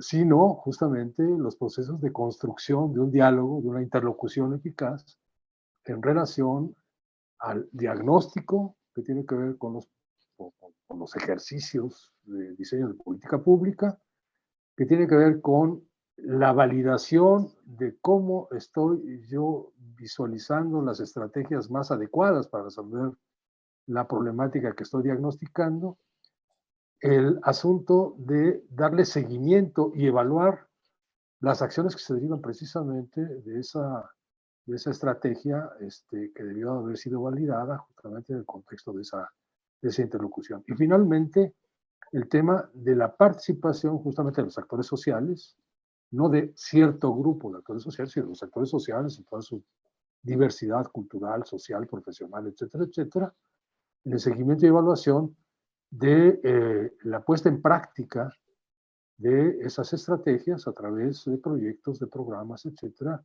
y no solamente el saber que están siendo realizados, sino el seguimiento, es decir, la evaluación de los impactos que su realización puede estar generando, en algunos casos positiva, en otros casos negativa.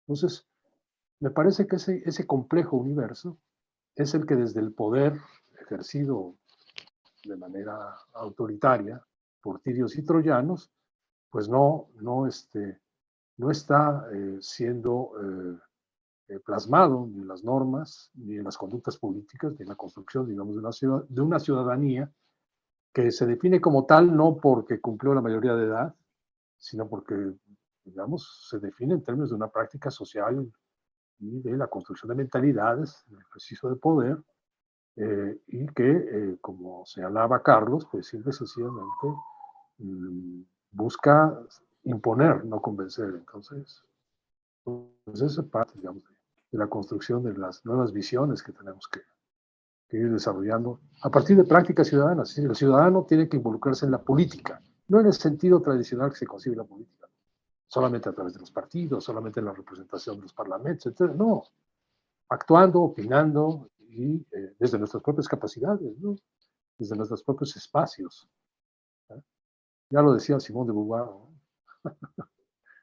Todo acto humano es un acto político, incluido las relaciones de pareja, son actos políticos. Gracias, perdón. Bien, pues, ¿alguien más? Nadie. Manuel Cruz Vargas, adelante. Sí, gracias. Buenas tardes, estoy hablando aquí de Acapulco para poner el contexto, ¿no? Muchas gracias por haber abierto este espacio. Es interesante, ¿no? Ver la visión que se tiene desde la visión académica sobre la gobernanza y la gobernabilidad, ¿no? Pero también me llamó mucho la atención lo que dice Variña, ¿no? Realmente la simulación de la participación es una cuestión que poco se le ha dado énfasis. Se lo comentaba también ahorita Francisco, ¿no? El gobierno es el propietario de todo lo que es la participación. Aquí hay una cuestión muy interesante donde hablan de la participación y la gestión de los actores sociales en las políticas públicas. Pero a nivel local hemos visto un problema muy grave, tan solo a nivel municipal. O sea, no hay gobernanza entre las mismas dependencias municipales. O sea, hay una especie de sobreposición de actividades, porque cada quien debe llevar o tener un protagonismo en la gestión. Entonces, si a nivel municipal no hemos podido concebir el concepto de una manera muy adecuada, pues ya a nivel intermunicipal, en el caso de la zona metropolitana, pues es todavía mucho más complicado. Entonces aquí lo interesante era lo que yo estaba viendo, ¿no? Lo que decía Variña, ¿no? Solamente se permiten organizaciones constituidas oficialmente. En el caso de Acapulco tenemos un problema muy grave que todavía trasciende, o es una herencia de hace varios años, de los consejos de gobiernos populares. O sea, son los mayores desarrollos inmobiliarios del puerto y nunca son tomados en cuenta en el proceso de planeación. Sin embargo, si tiene participación muy importante, pues son los desarrollos inmobiliarios y los desarrollos turísticos, ¿no? Entonces aquí lo que yo creo interesante de la porción de Francisco es una cultura de participación, no desde el vista netamente política partidista, ¿no? Sino realmente asumir esa corresponsabilidad de la autoridad que reconozca, que visibilice a los ciudadanos, sobre todo en la rendición de cuentas. Aquí siempre nos han dicho, el problema es que el municipio no tiene capacidad de gestión o capacidad económica para hacer obras de infraestructura relevantes y está expensa a todo lo que le da la federación, que ciertamente es muy limitado. Entonces, muchas veces hemos visto cada 3 años, cada 6 años, la mayor inversión económica en infraestructura siempre se da en lo que es el paso turístico. O sea, la principal zona del atractivo, que es ahora sí como aquí dicen los autoridades, es el escaparate de la ciudad y tiene que estar bien arreglado.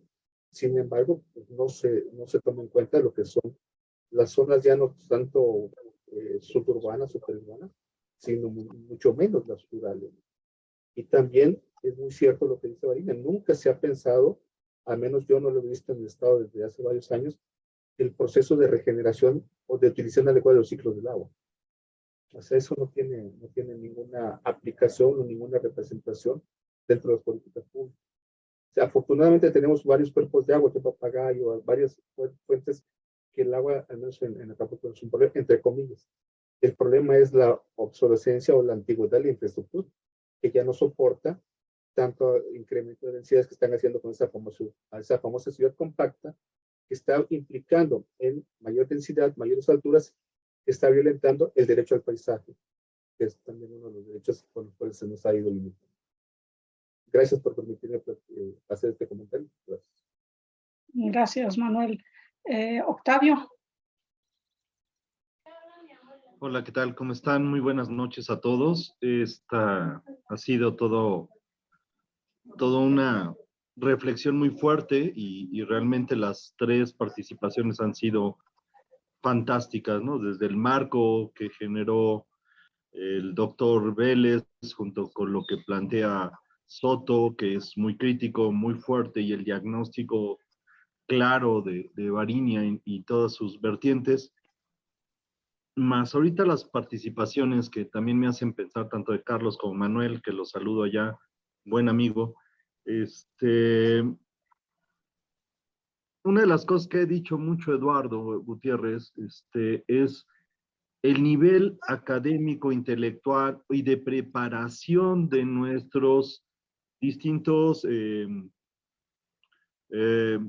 presidentes municipales, que se diferencian incluso cómo están fortalecidos al interior del municipio contra la ciudad dominante de Puebla, ¿no? Entonces, la cosmovisión, que es algo que yo insisto, de ciertas sociedades, van a enfrentarse muy fuerte en estas dinámicas para entender estas dinámicas de poder, tanto político como económico, que los rebasa.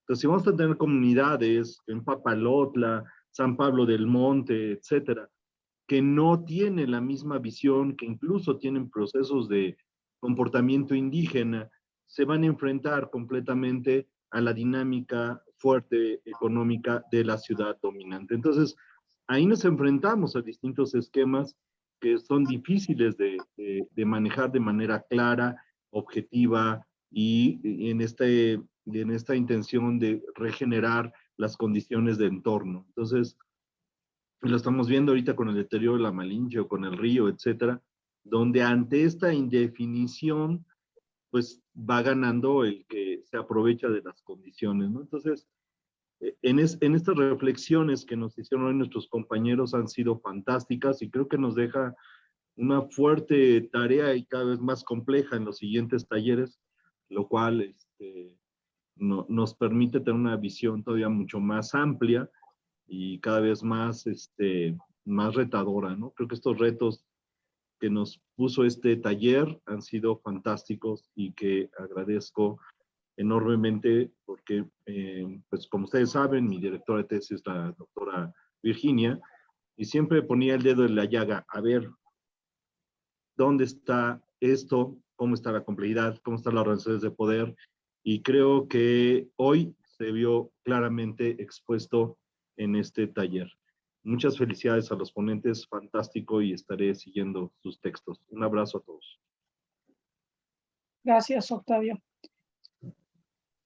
Fernando, tú me dices si le seguimos o ya te paso el micrófono.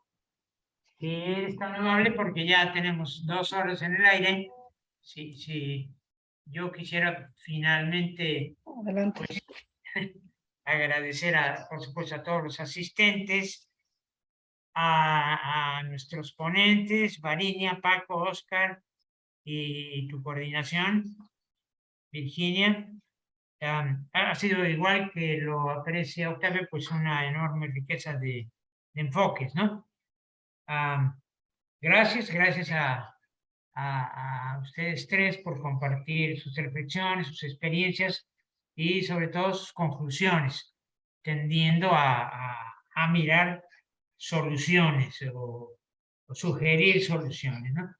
Yo soy un ferviente creyente de que el que descubre y el que sabe tiene también que compartir. Así que el estar sentados en una montaña de investigación, de diagnósticos y de soluciones, pues se ha convertido en este acto generoso de ponerlo sobre la mesa y abrirlo a la discusión, ¿no? Como les comentaba al iniciar, vamos a trabajar con Virginia para aterrizar esto en conclusiones y proposiciones, junto con los diagnósticos ya explicitados, para elevarlos al nivel nacional como la academia nos ha solicitado. Gracias nuevamente, un gran abrazo a todos y muy buenas noches.